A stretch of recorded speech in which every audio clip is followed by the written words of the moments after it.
And we have a vote at 5:45, I believe, still. In which case, we're going to likely have to be done by 5:30 or a little bit longer than that, but not much more than. We have from the Privacy Commissioner's office, Mr. Smolinek. Correct. Yes. Have I got that right? Perfectly. And Madame Fournier-Dupel. And I'm going to invite them to make their opening statement. The TD is about to arrive, and the TD is a little concerned that what they have to say is a little different than what the Privacy Commissioner has to say. I'm going to play it by ear a little bit as to whether we merge the two witnesses and go back and forth. So with that, we'll ask you to make your opening statement. Bonjour, Monsieur le Président et membres. Good afternoon, Mr. Chairman and the committee. Thank you for the invitation to speak with you today. I am grateful for the opportunity, given your study touches on issues with which Canadians and the Office of the Privacy Commissioner are seized. I will reiterate the concerns I voiced when I appeared before the Standing Senate Committee on Banking, Trade and Commerce on its study of open banking. The financial sector must be built upon a foundation that includes respect for privacy and other fundamental rights at its core. Banks and other financial institutions must have robust standards for both cybersecurity and privacy. It is important to clarify the difference between a privacy breach and a security breach, as the two terms are often used interchangeably.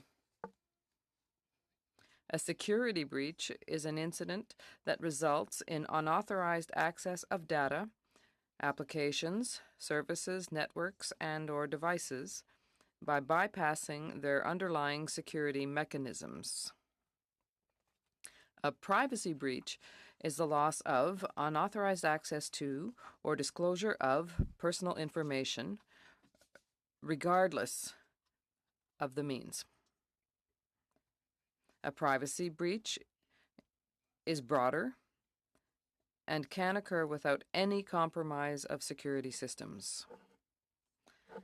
And this is the challenge. Cybersecurity and privacy have some overlap in that the former can help protect the latter, but in some cases, cybersecurity can create risks for privacy. For example, it is vital to ensure that cybersecurity strategies and activities do not lead to the development of massive surveillance regimes for unlimited and unending monitoring and analysis of the personal information of individuals. Both the public and private sectors have obligations to report breaches. Under the Public Sector Privacy Act, that obligation resides in Treasury Board policy, which requires that OPC officials be notified of material privacy breaches. A breach is material if it involves sensitive personal information, could reasonably be expected to cause harm, or involves a large number of individuals. On the private sector side, PIPEDA requires organizations to report breaches of security safeguards involving personal information that pose a real risk of significant harm to individuals. Organizations must notify affected individuals about those breaches and keep records of all breaches. Privacy breach is the World Anti-Doping Agency case, otherwise known as WADA. As a result of a phishing attack in 2016, WADA's database containing extremely sensitive personal information of athletes was compromised by Russian military intelligence operators who subsequently released some of this data into the public domain with the threat to release more. In the OPC's WADA investigation, we concluded that cybersecurity measures should be proportionate both to the sensitivity of the personal information being protected and to the attractiveness of the information to malign actors. This reasoning also applies to cybersecurity in the financial sector. The Supreme Court of Canada has ruled that financial information is indeed sensitive. Other major breaches in recent memory have been those concerning Equifax, Ashley Madison, and the Phoenix Pay system. Privacy breach reporting in the private sector has been mandatory since November 1st, 2018. Since then, we have seen an approximately four-fold increase in breach reports from the private sector. With 6 months of private sector data breach reporting under our belt and considerably more experience on the public sector side of the house, we have made a number of observations. These include that institutions are not always aware of the personal information they hold, where it goes, or who has access to it. Oftentimes, in the rush to protect against hackers, the internal threat is overlooked. Privacy breaches involve not only loss of personal information to external forces, but also inappropriate access by internal actors. Mandatory breach reporting requirements can be a tool to enable institutions to confront the adequacy or lack thereof of cybersecurity plans and preparations. Furthermore, the OPC uses this information to inform our guidance to organizations. The challenge for our office and for Canadians is to keep pace with technology. Understanding how personal data will be used, by whom, and for what purpose is equally difficult. While it's the case that privacy policies are seldom read, we may be approaching a time where how data is used is equally ill understood. The office has done work in the area of examining notions of consent in this space and has recently launched guidelines for organizations subject to PIPEDA on how best to obtain meaningful consent for the use of personal information. Others have indicated before this committee, and we believe that these issues, as others have indicated before this committee, we believe that these issues are best addressed with a collaborative approach. To that end, we work together with other data protection and privacy offices on joint investigations. We participate in the Global Privacy Enforcement Network sweeps and have found this enables the sharing of best practices. The OPC also participates in the Cyber Security Analyst Network group, chaired by Public Safety, with the participation of other federal government departments. Our Government Advisory Directorate also provides advice to federal government stakeholders in this area. Other solutions involve education and outreach for companies, particularly small and medium-sized enterprises, which are often hard-pressed to ensure their information, including personal information, is adequately safeguarded. In conclusion, privacy regulators and advocates have a role to play to ensure that cybersecurity strategies, principles, action plans, and implementation activities promote privacy protection both as a guiding principle and an enduring standard. We also need to reform our privacy legislation to make it fit for purpose to ensure that the privacy of Canadians is protected as technologies and economies change, including those in the financial sector. I welcome your questions. Thank you, Mr. Smolak. Just to update colleagues before I ask Mr. DeBergraham for his 7-minute questions, just to update colleagues, TD does have a concern about sitting at the same table with the regulator. So I think we should respect that concern. So I'm going to have to, therefore, divide the time in half, in which case members are not going to get the same amount of time for questions of the Privacy Commissioner, which I think is quite regrettable. So let's see, 10 after. Chair, just a quick question. Yes. Make a decision. It's not. I've never seen precedent where the witnesses is asked to be separated that way. We often have contradictory witnesses in the same panel. I don't see why this is necessary given the time that we have. It's not so much having contradictory witnesses, which I generally agree with you. Yeah. It's having a financial institution with one of its regulators sitting side by each on a panel, and that's a concern that's been raised by by the financial institution. So, and there is an issue of appearance, if not a reality issue. So, which does make it difficult to time out some questions here. Well, I'm just calculating that we have to be done by 5:30. That's going to be pretty well a hard stop because you have a vote at 5:45. We might press that. Don't change time. What's that? Vote at 6. Is the vote 5:30, 6? Yeah. Bell's 5:30. Well, if colleagues will grant the chair the opportunity to extend the hearings. All right. Thanks very much. So let's start with 6-minute rounds because regardless, it's going to be cut back by. 4:40 or 4:55, they have to be done, and the next group's got to be on. Yeah, somewhere in there. Yeah. Yeah. So let's start with 6-minute rounds, and then we'll go to 4-minute rounds, and we'll see how far we get with that. With that, Mr. DeBoer Graham. Thank you. I wanted to start with, you talked about the numbers of reported incidents increasing massively.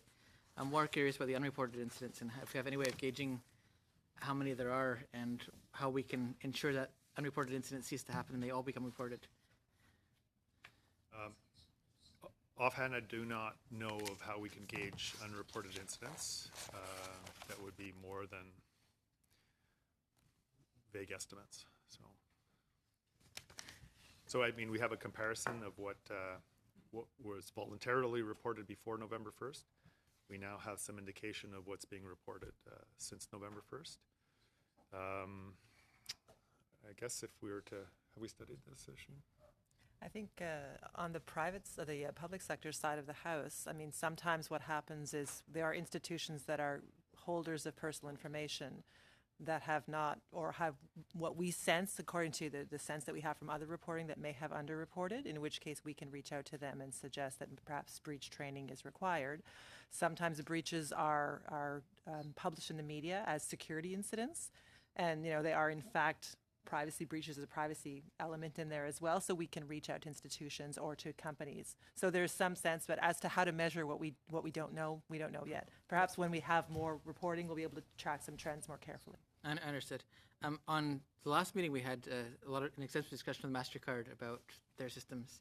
And one of the questions that myself and Mr. DeBoer brought up a lot was the topic of the fact that the data is processed in the United States, which is, from a technological point of view, very logical, but from a privacy standpoint, raises some obvious concerns, especially with the USA Patriot Act. I don't know if you have any thoughts or input on how to deal with that aspect and data transiting foreign countries.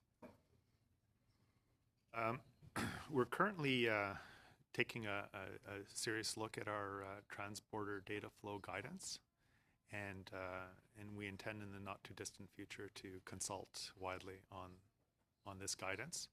So it's a live issue for our office, and we're thinking deeply about it and trying to solicit input from various stakeholders. Yeah, so we don't have any clear answer for the moment, but there should be some coming. Yes. Whether it's this Parliament or the next one, when you have answers, could you send them out to this committee? Of course. I appreciate it. Thank you. One last question, then in the interest of time, I'll share what I have left with Mr. Picard. Is there any privacy without security?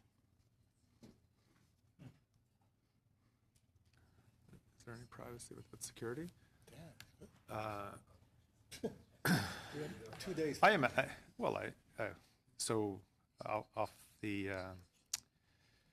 initial response would be yes, I can imagine circumstances where security concerns are not paramount, let's say, and a person wants to maintain some aspect of their identity or their personal information private. And I suppose you could characterize some things as a security issue, but it may be more of a privacy incident. So let's say issues of privacy where individuals may have access to a space legally and with clearances, or security isn't a factor, but really shouldn't be snooping. In a workplace, in a domestic setting, in a neighborhood. So not really. There are theoretical edge cases where you have privacy without security, but at the core, if there's no security to protect your privacy, the privacy is more or less meaningless in technology? I wouldn't say so. I think that you could have instances where people could be prying into the personal information of others without crossing any kind of physical or other barriers or security impediments, where it's still a privacy violation taking place, but doesn't necessarily indicate a breach of security. Okay, thank you, Chief. Okay. Je vous soumets un I'd like to propose a scenario. There are companies using the iCloud currently, and there's information there concerning Canadians. So they're put on servers that belong to Canadian companies that are abroad, or servers that belong to foreign corporations, so who are outside of Canada. So they have a different property. So what is Canada's ability to legislate on that information that is held abroad and on the third parties that are not necessarily Canadian? What are your limitations and what are your recommendations? Well, first of all, in those cases, the personal information of Canadians is involved, and the commercial transactions would be subject to our laws, according to the legislation governing the private sector. They absolutely have to have the consent of Canadians to transmit their data abroad. So there are limits. There certainly has been technological evolution and progress made. And this is on a grand scale. It's complex. But that legislation applies. Thank you. Mr. Paulus, 6 minutes, please. Thank you, Mr. Chairman. I missed the last question, so I might ask one that's similar. In terms of foreign entities that contribute to our telecommunications networks and the infrastructure, we have currently concerns about that in terms of privacy. When we talk about entities that have infrastructure in Canada that can be controlled by countries that don't have the same rules that we do. So do you have any concerns on that level at this point? Well, it depends on the specific cases. Well, I'll give you an example. We talk about Huawei a lot, the Chinese company, and there's currently concern about the assessment of their 5G networks and that may be set up in Canada. So are you concerned at the OPC about this for the government? Well, in our opinion, for the 5G networks, there are certainly issues that are tied to privacy concerns because there's personal information that would be moving across those networks. I think that's obvious.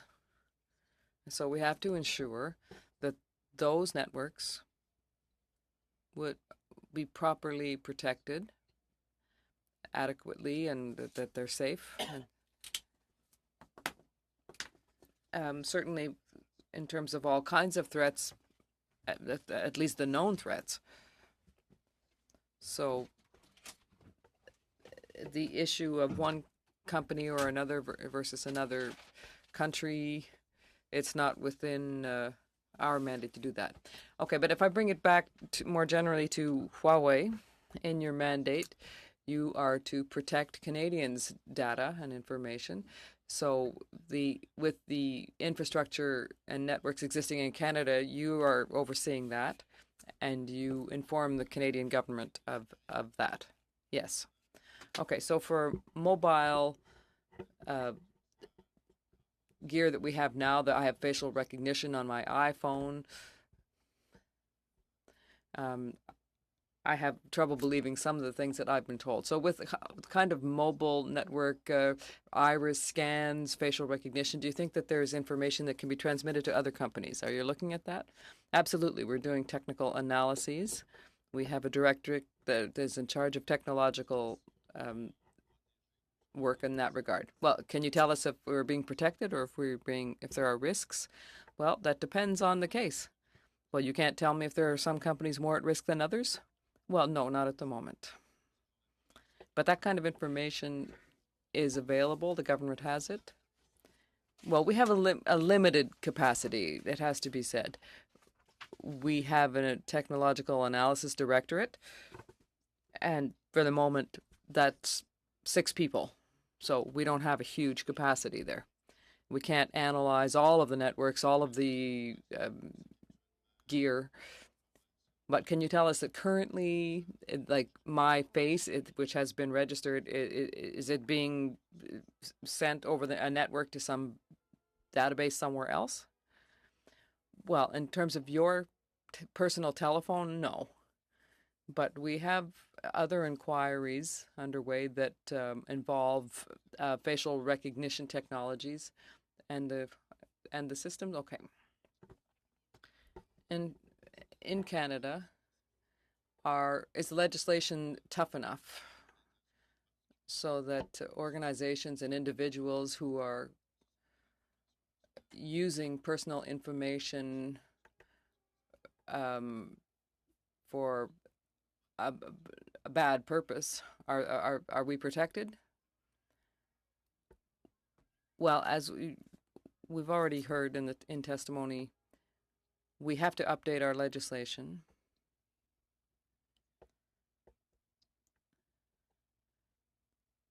And we have to reform them to protect privacy both in the public and private domains. So we certainly are taking in hand the task of doing so. Well, in your initial statement, you mentioned that technology moves very quickly currently, and so do you think that our laws are really in line with what's happening elsewhere, or are we behind? We're behind in terms of legislation, and in our opinion, that is a priority to update our legislation.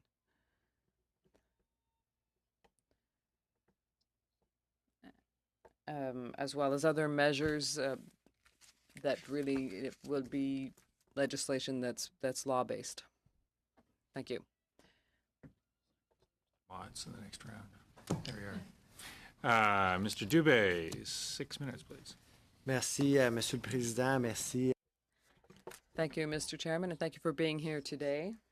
Before I get to my questions, I did have an opportunity to send to colleagues a notice of motion, and I understand I'm not within the 48-hour delay, but I did want to just take an opportunity with my time to just read out the motion and explain in 30 seconds or less, hopefully, what the rationale is. And so, for the record, the motion is that the committee invite the Minister of Public Safety and Emergency Preparedness to appear before it no later than June 21st, 2019, to respond to and take questions on the 2018 public report on the terrorism threat to Canada tabled in Parliament on December 11th, 2018. And just quickly, for the benefit of colleagues, the rationale is we've heard from communities that are named in this report that there's concern over what impact that can have. And I think when we see some of the terrorist activities being committed here and abroad towards faith groups and other communities, it's become pretty clear that there needs to be a rethinking of how these groups are identified in these reports. And a better understanding of the thought process behind them. I understand that it's based on information from our national security services, but at the same time, the government is the one responsible for tabling in the House. And so we're just looking to have a dialogue with the minister on that issue, given the concerns that have been raised, among others, including the Sikh community. And so at the appropriate time, I will move the motion for debate and hopefully for approval. Avec cela étant dit, merci de votre indulgence. Having said that, I thank you for your indulgence. I had a few questions.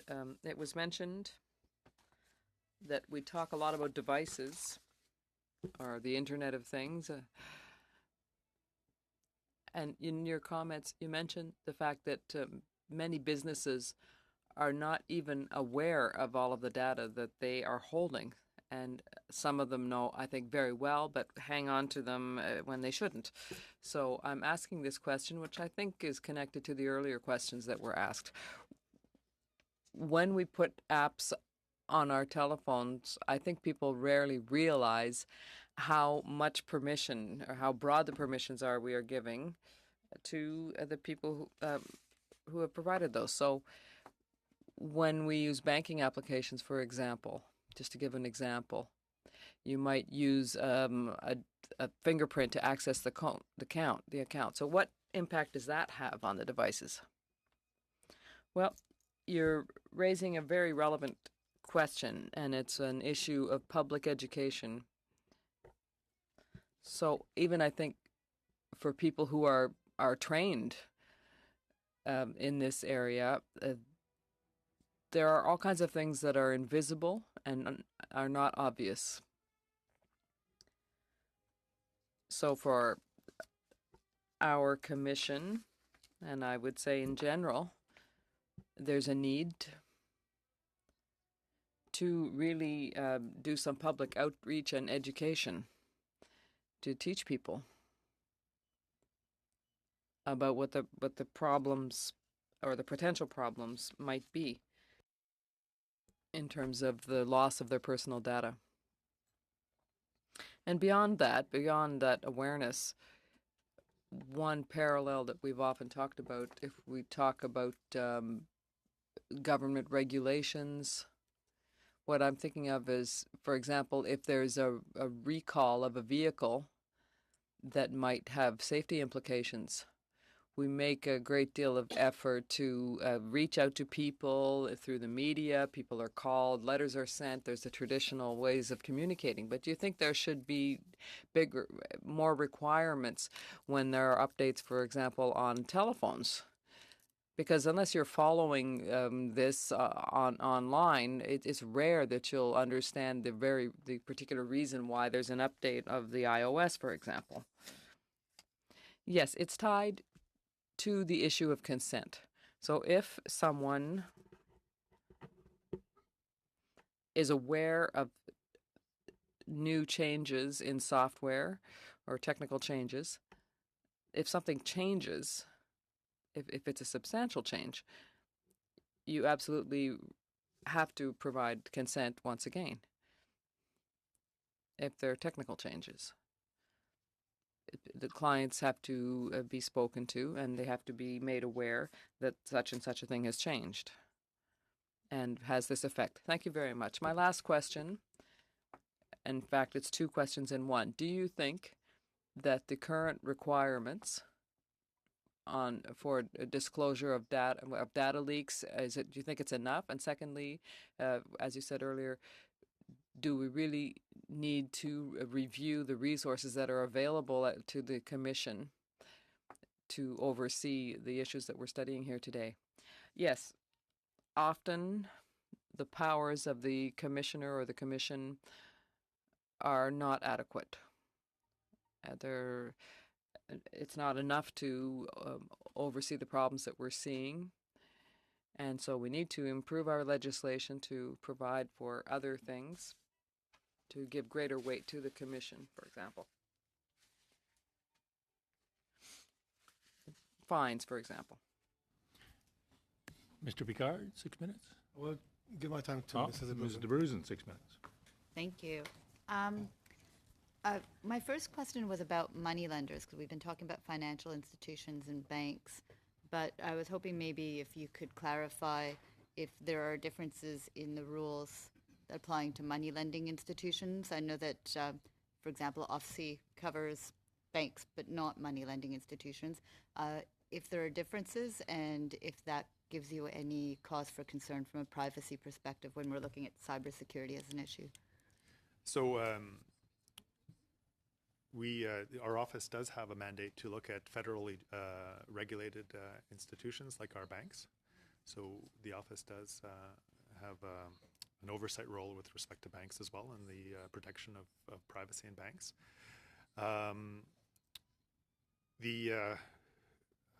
If I may add, with the banking world is changing.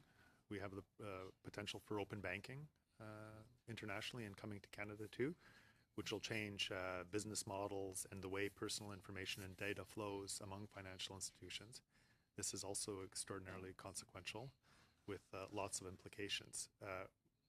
The bottom line is the standards and regulations and laws have to be adapted for this evolution, which is both technological but also in business models. So they have to be in place before major changes take place. And fair enough about the open banking, but I'm talking about the places that are on corners. I don't want to give any names specifically to be picking on any names, but places for people who don't really have bank accounts, who are bringing in a check and getting their money, back at whatever the interest rate is. But it's not a bank then, so it falls outside of those regulations. And I was just wondering if you had anything to comment on that about privacy issues. And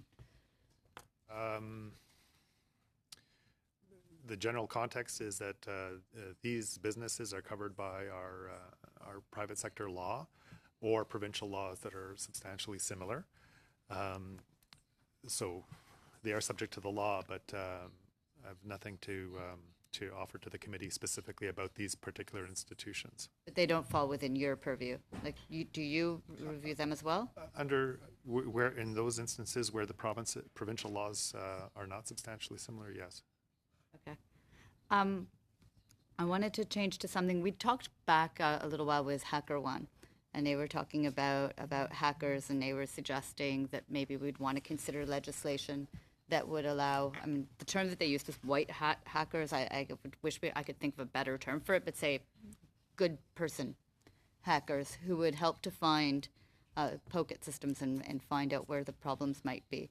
From a privacy perspective, what would be your thoughts? If we were going to be creating that kind of legislation, what kind of protections would we need to be thinking about if we're enabling people out there who are not part of, say, the public sector to start hacking into our systems? I think this, in part of my statement, I referred to so cybersecurity can reinforce privacy, and they could be mutually reinforcing, but you also have occasions where perhaps excessive or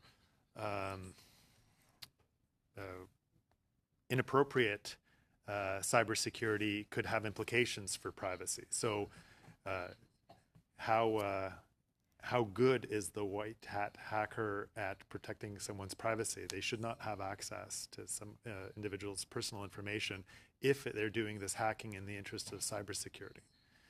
This would still not be good from a privacy perspective if individuals who are doing something for the benefit of enhancing cybersecurity are violating privacy.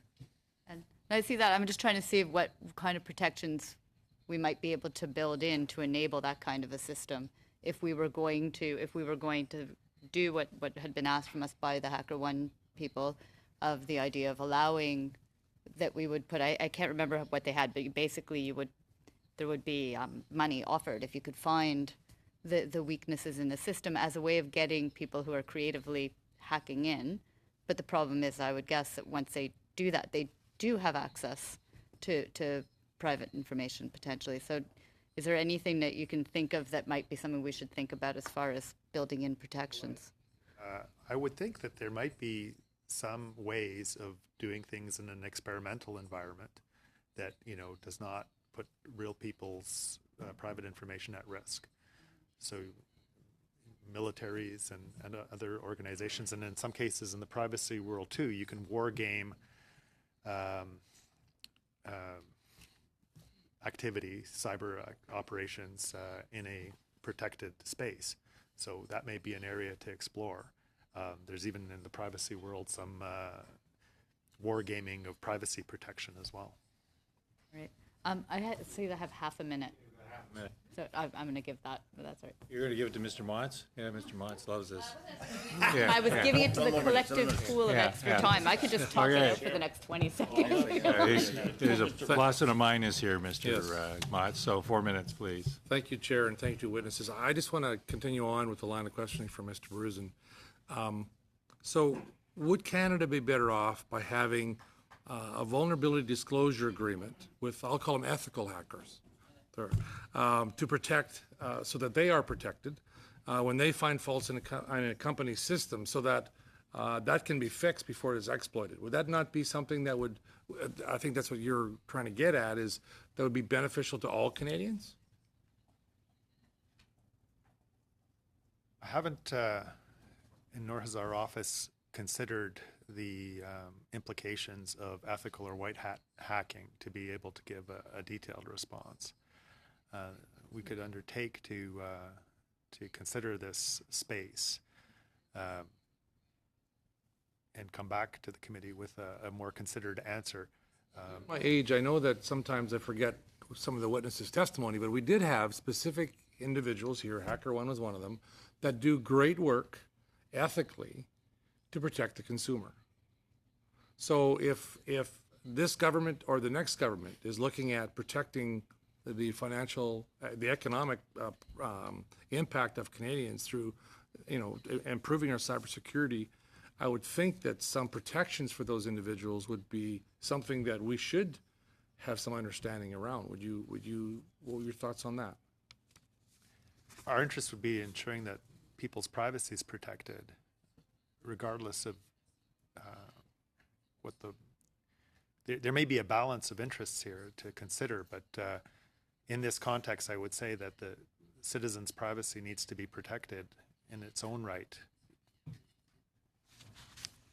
Yes, I agree with that. I suppose it's like national security to some degree. Like there's a balance between privacy and the need to protect national security. I think the same way, if we have an ethical hacker who is able to protect the, if there's some structure around how they operate, some protections for them, as well as protecting the data of a client or of consumers, it's something that I would think that we should maybe consider pursuing. I'll move on to a different line of questions for you. So you had made a number of recommendations when you were at the Senate Banking Committee. And one of them was that your office be granted enforcement authorities, that including the right to independently verify compliance without grounds to ensure that an organization is in fact accountable for protecting personal information. So have you had any pushback from the private sector since you've made that recommendation at the Senate? No. Nothing. And how do you envision that those enforcement authorities working for the Privacy Commissioner's office? Pardon me? Can you How repeat would that? you see those authorities working for the Privacy Commissioner's office? This is something that exists in the United Kingdom, and we're actively looking at the United Kingdom as in this particular area of enforcement activity to understand what their British experience has been in inspection without grounds. So one last question, I'm sure. Just so we had a witness, I believe it was on Monday, made a statement that they called Canadians innocent when it comes to our own cybersecurity. So what needs to change in Canada, from your perspective, sir, so that citizens are more vigilant about cybersecurity and thus their own privacy? You mentioned something to Mr. Dubé about that, but is there something more specific that we can do from a legislative perspective or whatever from your side? So I'd say the number one objective, the number one priority would be privacy law reform, rights-based privacy law reform. Very briefly. Very briefly, currently I would say that our private sector law is principles-based and, in a sense, very broad. It in passing refers to the privacy rights of Canadians. But a rights basis would recognize, as Canada does, that privacy is an internationally recognized human right. in the context of a human right, that there are also all procedural rights associated with it, and that this would be applied broadly across both public and private sectors. And Canadians should be informed of their rights and how to exercise those rights. So it's both a legislative challenge with an associated public education challenge. So with rights come Thank you, Mr. Mott. responsibility. Thank you, Mr. Mott. I think you've used up Mr. Paulus's extra time and Mr. Brusen's extra time. Thank you, I appreciate your indulgence. Mr. Graham, final 4 minutes, please. Thank you. I want to, it's not directly related to you, but I want to use this opportunity to clear up some questions keep coming up. Black hat versus white hat hackers, that's a long-held term in the technology community. I just want to put that out there so that we stop having confusion about it. It's and then there's also gray hats. We can get into a whole discussion about that. Another point that I want to make sure everyone's aware of is cracking versus hacking. Like anybody, if you put duct tape on a bottle of WD-40 to make it go to space, that's a hack.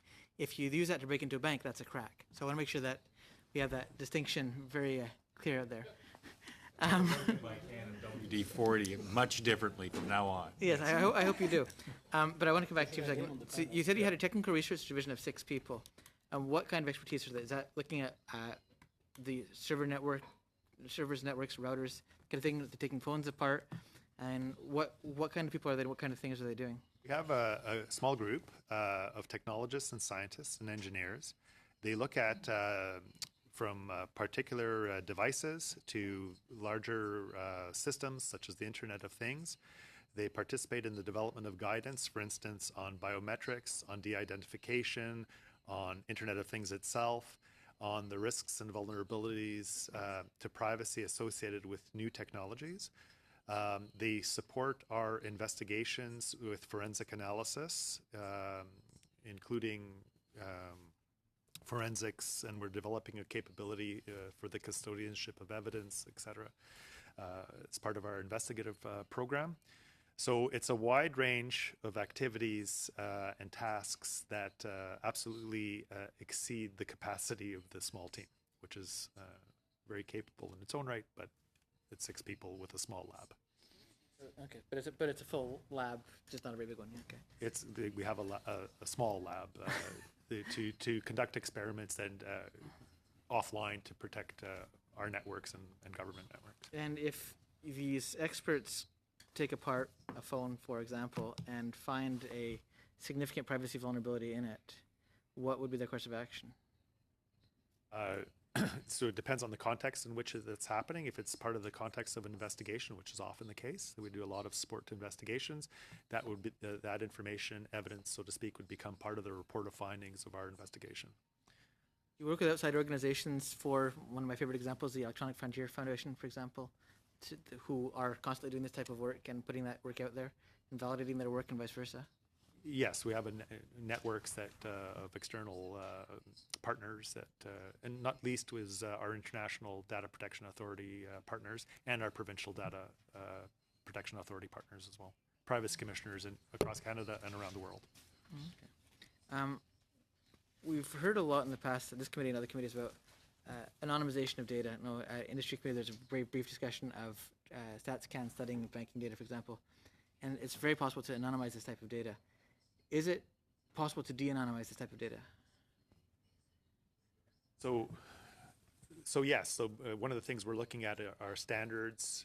In fact, as we speak, the director, the acting director of our Technology Analysis Directorate, is in Israel for a meeting of the International Standards Organization meeting on de-identification. So, but the problem is, data sets can be combined to re-identify individuals. So it's a very a complex area. Thank you, Mr. Graham. With that, we'll have to close this session. I want to thank both of you on behalf of the committee for your testimony. And we are now suspended.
Colleagues, we're back on. Mr. Foster has been very generous and has waited patiently for us.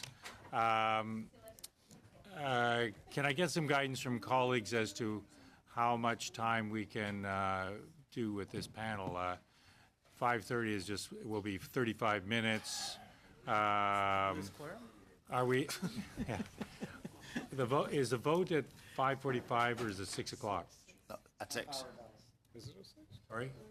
Bells, Half-hour bells. So bells are going to start ringing at 5:30. So do I have kind of a general consensus that we push it past 5:30 for at least 10 minutes? Is that a question line of credit? What's that? Yes, yeah. Still 5:40. 5:40? Is that good? Cool. Everybody fine with that? Yep. And I'm assuming you can stay past 5:30? No problem. Okay, thanks, Mr. Foster. As you know, you generally have a 10-minute opening statement. The committee would not be upset if that was less than 10 minutes. So with that, I'll we'll do my offer best. an opportunity. Please, go ahead. Okay, thank you. My name is Glenn Foster. I'm the Senior Vice President and Chief Information Security Officer of TD Bank Group. I'm responsible for TD's cybersecurity program across all of TD's activities globally. TD is the 6th largest bank in North America by branches and serves more than 25 million customers. We rank among the world's leading online financial services firms. I'm here to talk to you about cybersecurity, its impact on financial services, Canadian consumers, and national security. Traditional banking services have continued to become more digital. A recent CBA poll found that 76% of Canadians are using digital channels, both online and mobile, to conduct most of their banking transactions. More than half of those polled say that's their most common banking method. This is true for TD customers as well. We have more than 12.5 million active digital customers and 7.5 million total active mobile customers. We complete 1.1 billion digital transactions per year in North America and have the highest digital penetration of any bank in Canada, the US, and the UK, and other parts of Europe. Meanwhile, cyber threats continue to become more sophisticated, driven by the commoditization of crime and the underground economy. The loss of top secret nation-state intelligence technology has been made available to bad actors, innovative technologies that spur advances in automation, and geopolitical tensions that increase activity against global financial service participants and payment systems.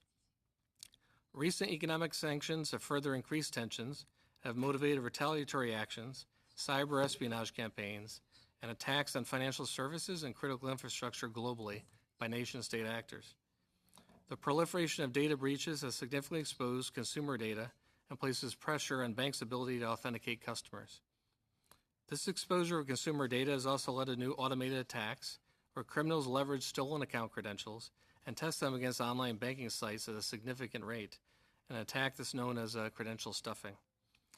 At TD, we have invested heavily in cybersecurity as one of our top priorities to ensure that we can protect our customers and live up to the high expectations of trust that they place in us.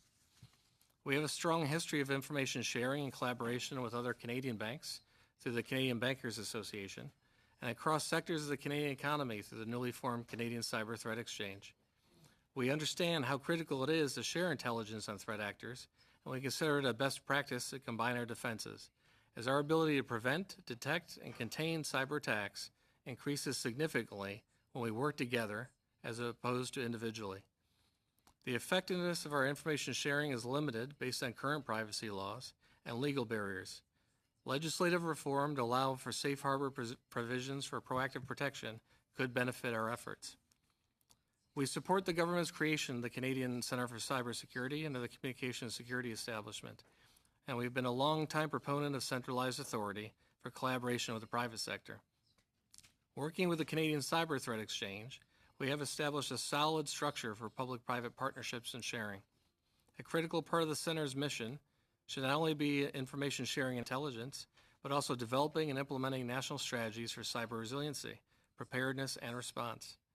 The Center should be effectively resourced to engage with the private sector on establishing and measuring minimum security baselines for critical infrastructure sectors. The public and private sector would also benefit from coordinated resiliency tests and response capabilities for systemic cyber events for critical infrastructure, which will prepare the Center to be the central point of coordination with the private sector in response to a national security threat. It is important to note that the cyber protection and safety is not only the responsibility of financial institutions and the government, but of Canadian consumers as well. Security practices fail when individuals do not understand their personal accountabilities and do not practice due care in their digital lives. Therefore, the new national strategy's focus on education of Canadian citizens on cyber-safe practices is vitally important to increase the literacy of these risks and expectations. The ever-increasing cybersecurity demands require a robust and highly skilled workforce. Various external benchmarks suggest an unmet demand of over 1 million open positions for cyber talent in North America alone. At TD, as a premier employer in Canada, our focus on talent is a top strategic pillar of our cyber program.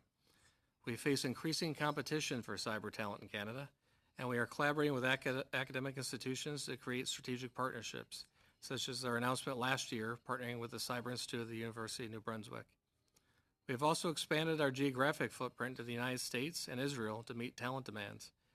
We are committed to growing the next generation of cyber talent here in Canada and encourage the federal government to accelerate the development of robust educational programs at Canadian universities to provide for the cyber workforce of tomorrow.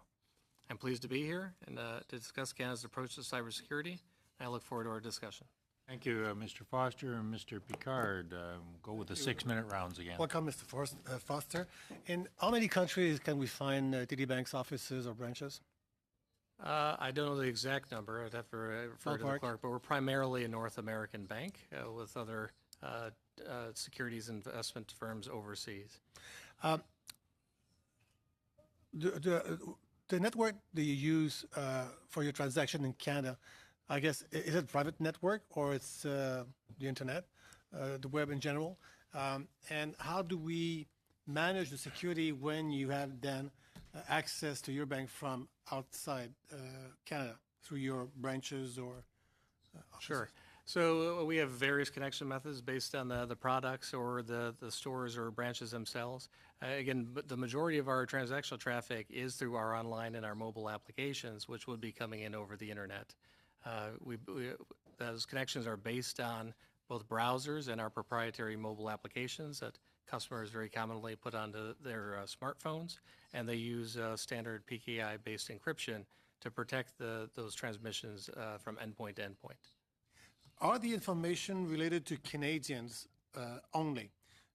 So personal ID, personal identification or information, are they all in your server in Canada, or some of those information may be found elsewhere or copied and elsewhere in your branches in foreign countries? So all of TD's data centers do reside within Canada.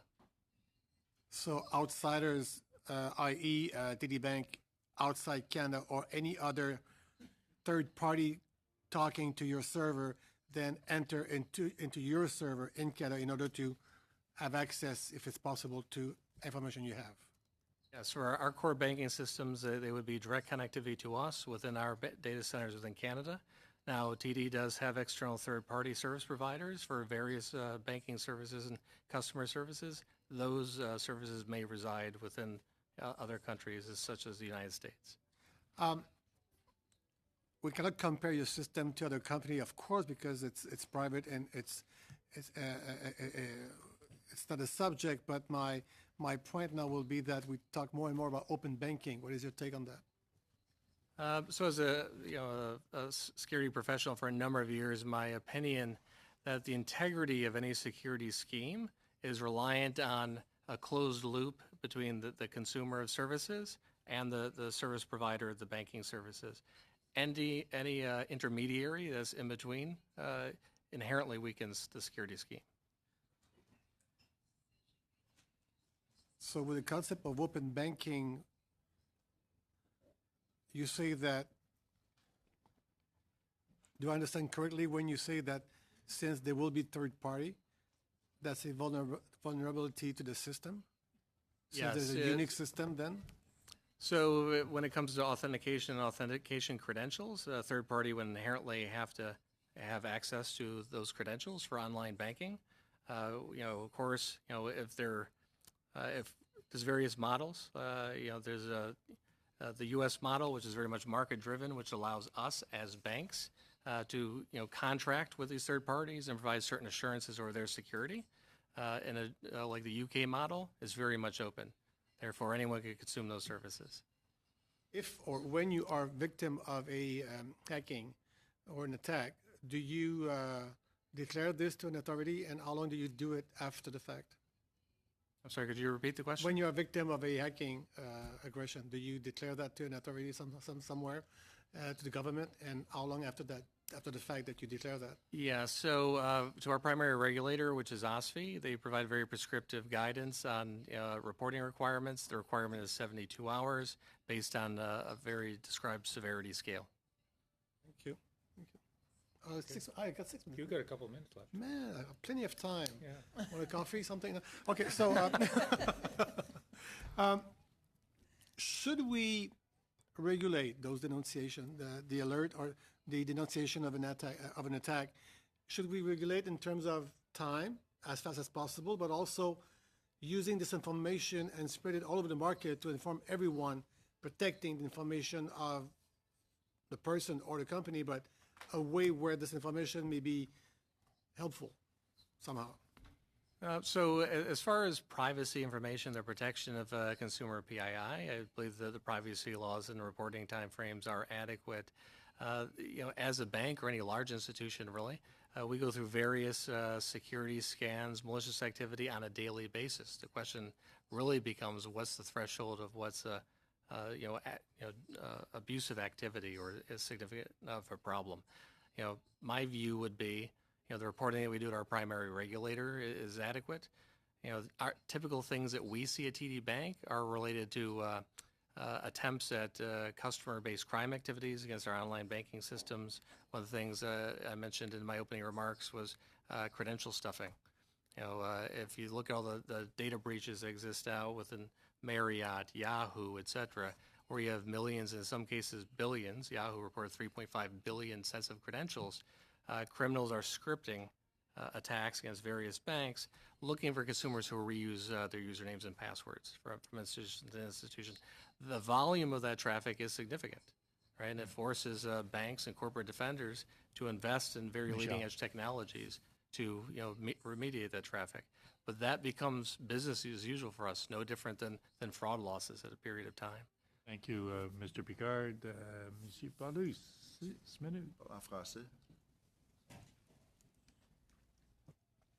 Donc, mon collègue vous a My colleague asked a question about preserving data and saying that TD Bank keeps this data in Canada, but there can be some in the States. Last Thursday, we had Mr. Green from MasterCard who came, and he said that it's the banks that keep the information. So you're dealing with Visa. For TD Visa credit cards, is the data kept here in Canada or in the United States? It's outsourced, and that data actually resides in the United States. Donc, OK.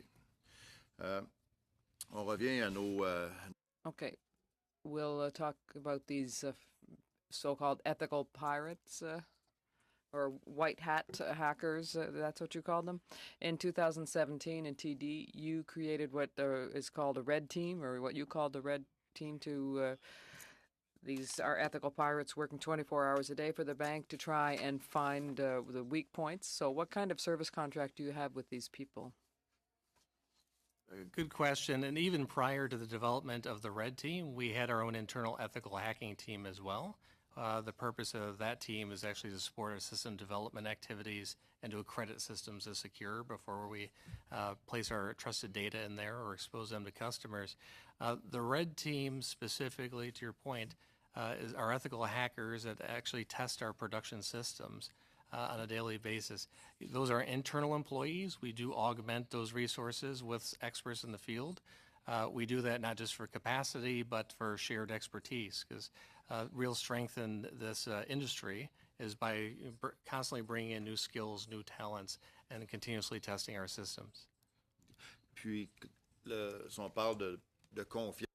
And if you talk about trust between the bank and these people, because there are people who I'd say they're almost criminal in their actions, but now they're being hired to work as friends of the bank and the system. So, what is the level of your trust to have confidence in these people? Well, obviously, these employees go through our pre-employment screening, so we do background checks, et cetera. They are part of our insider risk program, and they're aware that because of the position they hold, which is a sensitive position where they are testing production systems where customer data may reside, that they will be continually monitored with enhanced monitoring over average employees. They will go through periodic screening on an ongoing basis. Vous avez mentionné également dans votre You also mentioned that you have cybersecurity in Israel. Two witnesses have talked about the activities. So, what makes Israel so important for you? It's a very unique ecosystem in regards to their mandatory military service. You know, they were very early adopters or had early recognition of the importance of cybersecurity. So the availability of talent and the high skills is very desirable in that location. That being said, you know, we are very selective over what positions that we do place over there. We look at security innovation, security intelligence, you know, monitoring for, you know, potential risks to TD Bank or our customers, and in some cases run proof of concepts for rapid development of cyber tools and products for us. Vous avez mentionné, bon, l'éco. You mentioned the ecosystem in Israel and military service. So I think that, in fact, in Israeli culture, you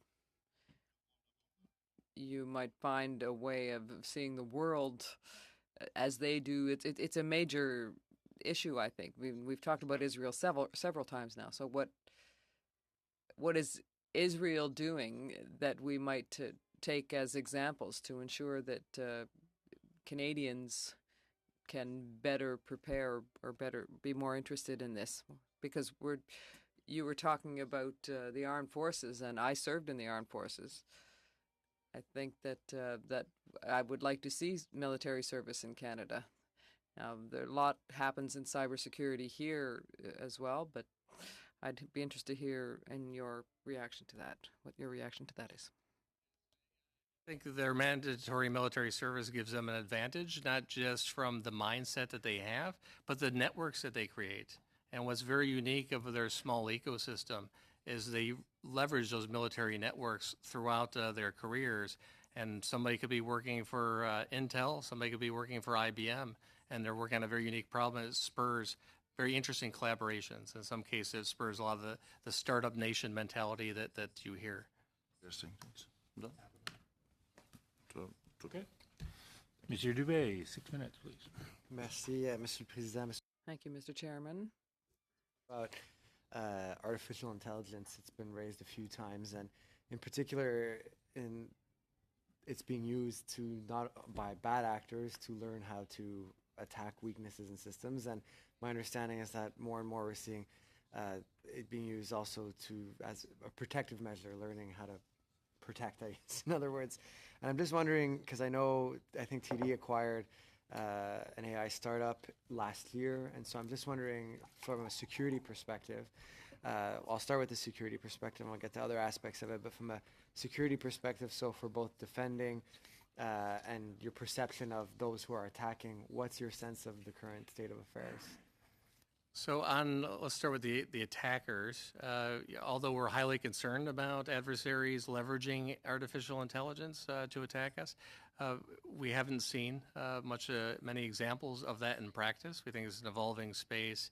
It's one that our threat intelligence team monitors very closely. On the defense side, it's a significant asset and tool for us. I would say traditional security products were very good at a period of time where, attacks were very repeatable. You could define signatures, you could block them. Current attacks are very sophisticated. They're evolving on an almost daily basis. from the time a 0-day is out in the public to the time a commercial vendor can patch to the time that large institutions can patch those vulnerabilities, the window, although getting so much shorter, is still significantly greater than the speed at which adversaries could develop scripting and start scanning everyone on the internet. So part of that automation, and in some cases using AI to be more rapid in how they identify these vulnerabilities, is becoming a much more significant problem for us. How we detect the more sophisticated actors in some of those regards, where they know how to get around our traditional security equipment, is through AI and machine learning and big data. Thank you for that. So that's the security side. I'm just wondering from a business or marketing side, so AI can also be used to advance the needs of a business, to identify customer needs and so forth. And Layer 6, which you required, it actually even says in their sort of mission statement that they use machine learning technologies to help businesses better anticipate their customers' needs, which is a laudable goal. And I think those of us who use banking apps, you see these things being incorporated where they're trying to sort of predict, spending trends, things like that. I'm just wondering how that gets used. I guess I know it's a broad question, but just understanding it, if data is being collected inevitably, how your organization, how your business, how your bank goes about culling that information and making sure that you're not sort of gleaning things that maybe shouldn't be gleaned or that haven't been consented to, at least not explicitly. Yeah. So it regards to data protection, not just for Layer 6, but for any technology system within TD Bank. We go through a very robust accreditation process that we call our Secure SDLC program. That really starts in understanding basic requirements, risk assessments, privacy impact assessments, and then providing prescriptive measures and how that data is supposed to be protected. We have a very robust data classification standard, and then we leverage various schemes to protect that data. The first strategy, of course, is if you don't actually have an explicit need, you don't get the data. And then there's various techniques from tokenization, obfuscation, and encryption to protect that data. Yeah, I appreciate that. I'm just the other aspect I wanted to go to was just with regards to apps. I was asking the Office of the Privacy Commissioner earlier about this notion that when you install an app on your phone, you're sort of giving broad permissions. Sometimes it's explicit, other times less so, just in terms of, such and such app wants to access your microphone, your camera, this, that, and the other thing.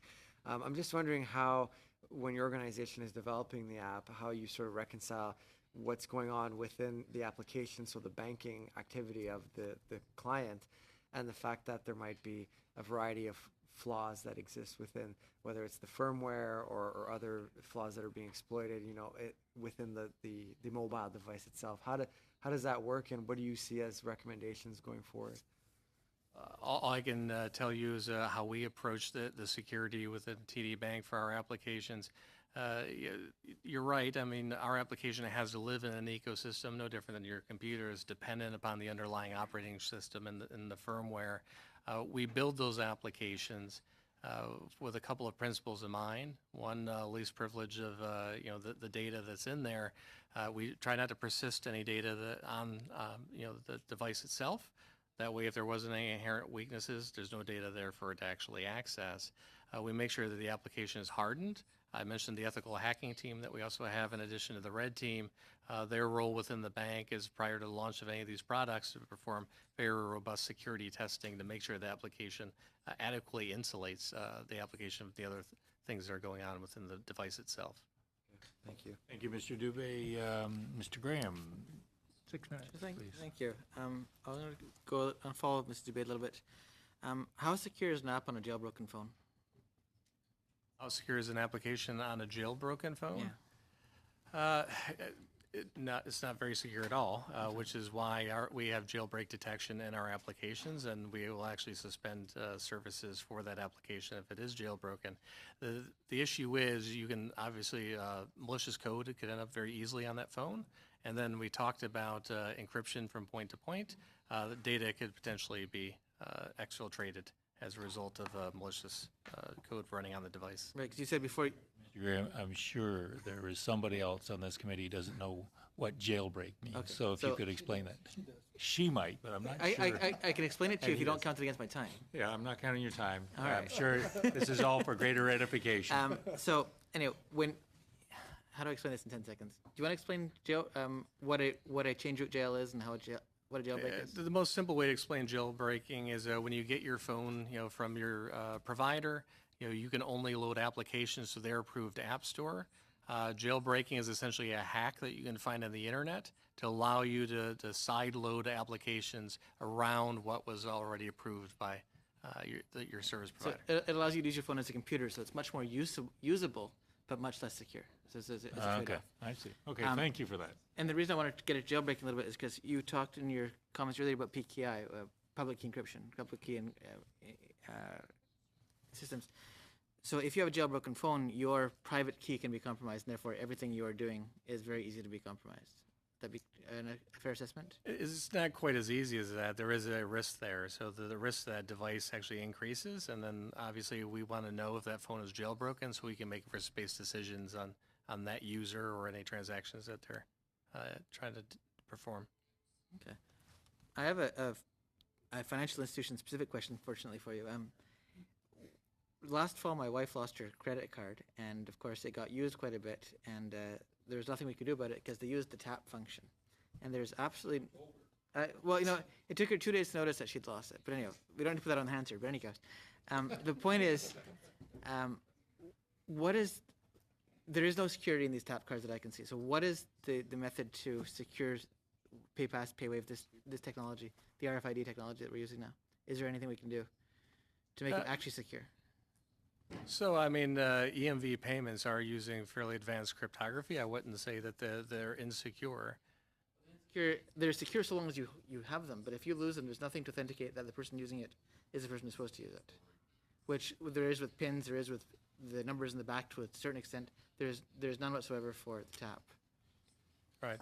So all I can say is that, within the banks, obviously, we have various fraud strategies and limits on the EMV payments as a result of that. I'm sorry to hear about your wife's experience, but They didn't refund it because we hadn't reported it missing, so we didn't know it was gone. So it got about $200 of charges in that time. But my point is only that this can happen, and there's no practical system to stop it. And it depends on your goodwill as a bank to refund it, but it isn't ultimately your fault. So I'm wondering if there's any way around that, but there doesn't seem to be. yeah, and again, I'm the technical security person over the data and systems. I'd have to follow up with our fraud folks and our product people. Fair enough. In the technical system, when I travel around the world, for example, and I use my credit card or my debit card in different places, does CD track where and what I'm doing with it for any purpose other than validating the transaction? No, only for fraud purposes. So there's no marketing purposes whatsoever at any stage of that. So your transaction data and the point of sale transactions would end up within systems within TD. Is that your question? Well, let's say I go to the bank across the street here, and then I go to Saskatoon, and then I go to Taipei.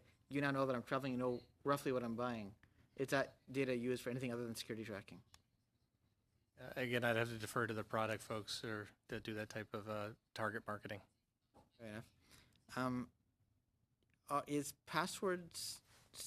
Are passwords obsolete? In my professional opinion, they still have some value and the something but the value of that credential is dramatically decreasing year over year. What is the alternative? The alternative is various forms of biometrics. You still want some form of something or something that you have along with the biometrics itself. That's really something you are in a scheme that they refer to as multi-factor authentication. I think if you look at the thumbprint readers that you have today, you look at some of the facial recognition technologies that are on the marketplace, they're becoming far more robust, and in most cases, they're actually a more powerful authenticator than a customer's username and password. That's fair. And if your biometrics are compromised, is there anything you can do? So we bind a biometric to a user, so we can then suspend that and re-enroll the user. We don't retain your entire. Use a thumbprint for an example. none of these devices actually retain your entire thumbprint. They all have their own proprietary algorithm of points that they take, and they actually retain that data. So, and schemes vary from device to device. Okay. All right. I have Your thumb is safe. what's that? The thumb has to have temperature to it too. It has to have blood flowing. So that's the whole issue. You're just holding your hand for a while. Put it in the microwave. It's on a slightly lighter note. On Monday's meeting, the topic of Y2K came up briefly. I don't remember why, and I didn't have a chance to come back to it. So, is TD Y2K38 ready? Is TD Y2K38 ready? Are you familiar with the Y2K38 bug? We haven't performed a robust assessment on that yet. Okay. Do you have anything left that's 32-bit? What's it? No. Okay, then you're fine. Thank you. Thanks. So, Mr. Motz, did you know as an ex-police officer that there was something else to jailbreaks other than what you thought? Yes, as a matter of fact, Yeah, I was aware of that. You were particular- aware. I'm very Because impressed. we used to hack into phones all the time. I see. So, Anyway, 4 minutes, Mr. legally, Of course. under judicial authorization, Mr. Yeah, Chair. I want to get back to a conversation we started on Monday with some of the other groups that were here. Now, we heard that there is some long-standing issues around legacy systems, specifically in the banking industry. For example, software that's no longer supported. I'm led to believe that some of our ATMs still use and operate under the Windows XP platform that's no longer supported. As a financial institution, are you facing these challenges right now, and how and what are you doing to ensure that your systems are secure and that data from old data is being transferred or being more secure? So, like all large enterprises, we have currency issues. We spend a significant amount of our budget in upgrading those systems, including the ATM fleet. Likewise, we operate within a system of layered controls, right, to make sure that those networks are closed loop, that we have adequate encryption from device back to our systems themselves, and that we have layers of detection to identify any potential misuse, to maintain that we're balancing, risk along the way. Okay. Now we've been talking at this committee and in the House and nationally really about whether to accept Huawei, for example, or not into our critical infrastructure moving forward. So as a like with 5G now on the horizon, is your bank prepared to use servers that are built in whole or in part by foreign entities, and who are controlled sometimes by foreign governments? So how are you navigating that process? We're actually currently undergoing an assessment on that. So we haven't arrived at a conclusion, nor have we published a policy on it. How do you vet your software and hardware now then? So we have on hardware side, we have an acquisition process that likewise has a security accreditation process similar to how I described for any internally built or deployed software. On software acquisition, or what you commonly refer to as commercial off-the-shelf software, likewise, it goes through an evaluation prior to its acceptable use. They make sure that it doesn't have any backdoor bugs in it. Correct. Okay, so all institutions are, the banking industry certainly isn't immune to it, are subject to cyber attacks. So in your experience with TD, where do most of your attacks originate, and what kind of information is being targeted? So the majority of the attacks that we see are, although commonly disguised, they look like they're coming domestically from within Canada or within North America more broadly. Where we can trace the original traffic is mostly coming from Eastern Europe, Russia, or in some cases China or North Korea. Okay, so what are they targeting, and are you guys using any proactive measures to protect your own infrastructure? Yes, so we actually have a dedicated threat intelligence team that actually monitors the dark web. We collect threat intelligence indicators of compromise from multiple service providers, from each other. We have a very robust sharing capability through the CBA. Likewise, more globally through the FS-ISAC in the U.S., where we get significant intelligence of what the community is seeing. We then use that data to actually look at actual traffic that is coming in and out of our network. We proactively block known malicious destinations so that if anything were to get into our enterprise, it would essentially be quarantined right away. And then we have layers of control of detection throughout our network and our infrastructure, where we can both identify, potential bad actor activity and quarantine devices in real time. Thank you, Mr. Motz. Ms. DeBruzen. When you made your initial presentation, you talked about personal accountability being an issue, and it was brought up earlier on by a witness who described it as our systems as having armored cars going between two cardboard boxes, and that really kind of stands out as an issue. So the question is, personal accountability, to what extent does a bank, for example, create pop-ups when people are putting in their passwords or when they're logging in to advise them of, hey, if you've used this password somewhere else, you've actually compromised your security? Do you have anything where you're informing people about the need to come up with new passwords? As an industry, we don't present pop-ups within the login transaction. We all provide, guidance on our online banking websites to advise on what strong passwords are.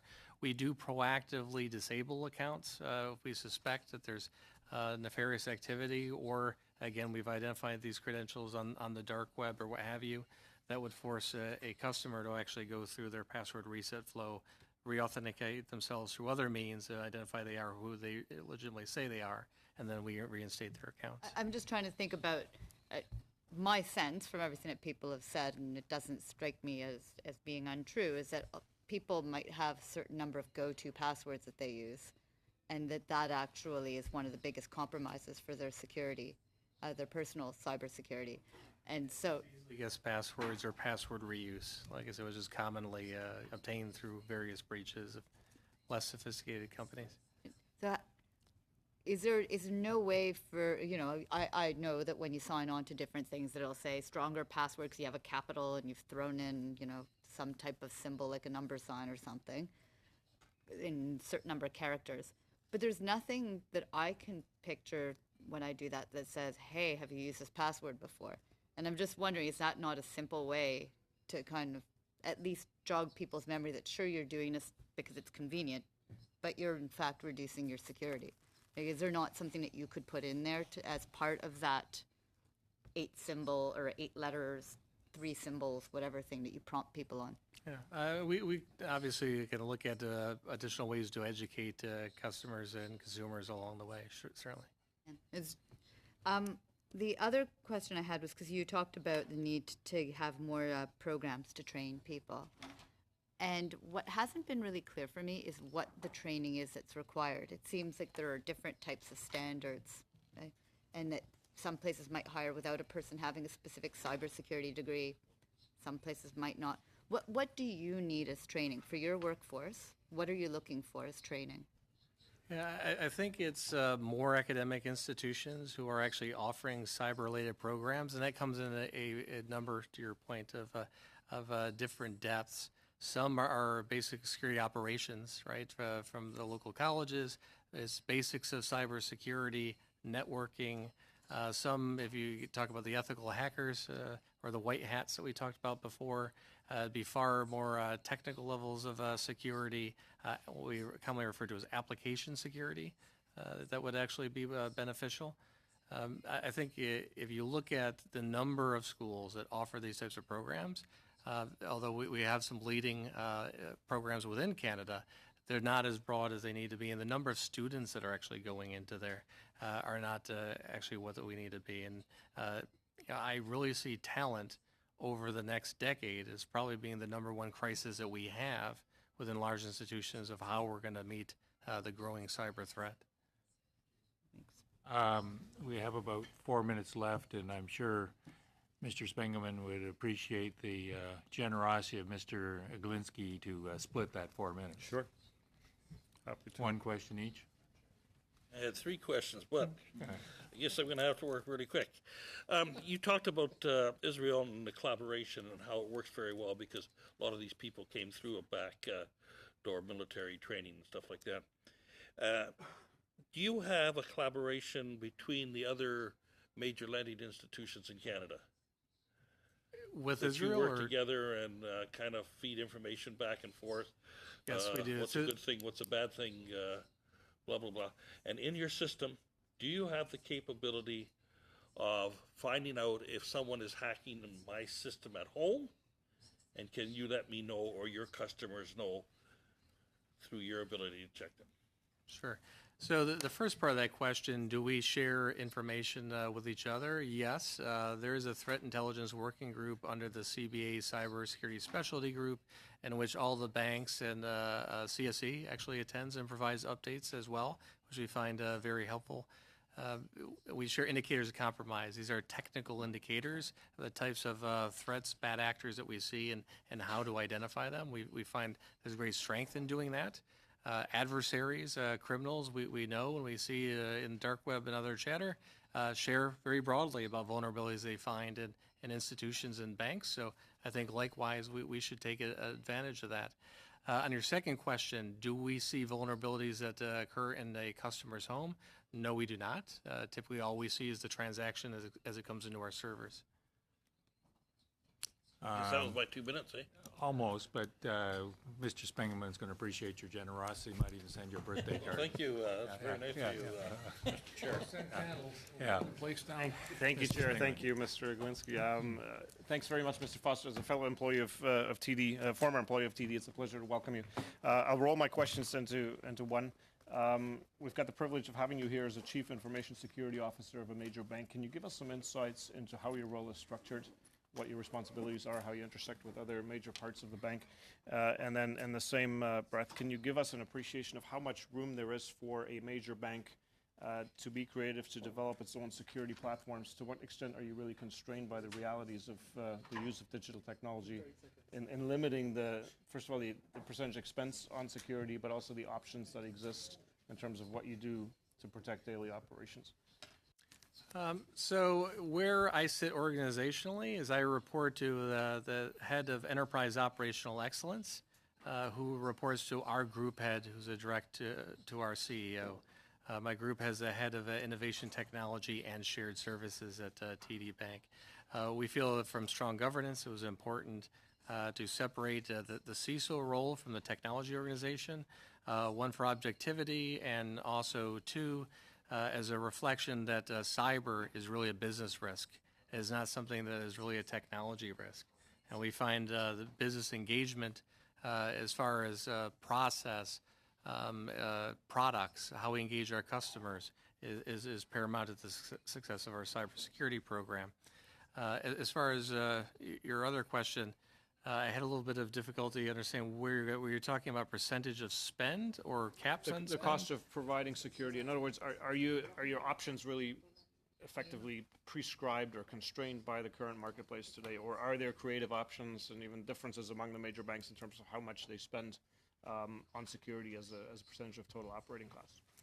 I think that there is variability amongst banks, partly because we're not necessarily all organized exactly the same. If you look at any information security organizations, I would say it's the 80-20 rule. 80% of us have the same things in our organization. 20% may be federated or decentralized in other areas. So it's very difficult to track apples to oranges. At TD Bank, I would say cyber is the top risk at the bank. Getting budget is not a problem for me. We've got top executive support. We have board support for the program. Any constraint that I have would be probably in the form of two things, which would be the amount of change that the organization can go through in any given year. This is a fast evolving space. My spend has been growing at about a compound annual growth rate of about 35 to 40% year over year. So that's a lot of change to try to push into the organization. And then the availability of commercial products, right? The explosion of security products, as I would call it, within the industry is a lot to sort of weed through on what's more hype than actual legitimate protection. And I would find, that for the most advanced organizations, we talked about big data and AI, investments in our own skills and our own people with data science, and to be able to solve the problems of our bespoke applications as opposed to the general use vendors is really will get the most uplift in the coming years. Thank you, Mr. Spiegelman. Unfortunately, that has to bring our time with Mr. Foster to a close. I want to thank you for your patience with us, and with that, we'll adjourn. Thank you. What's that?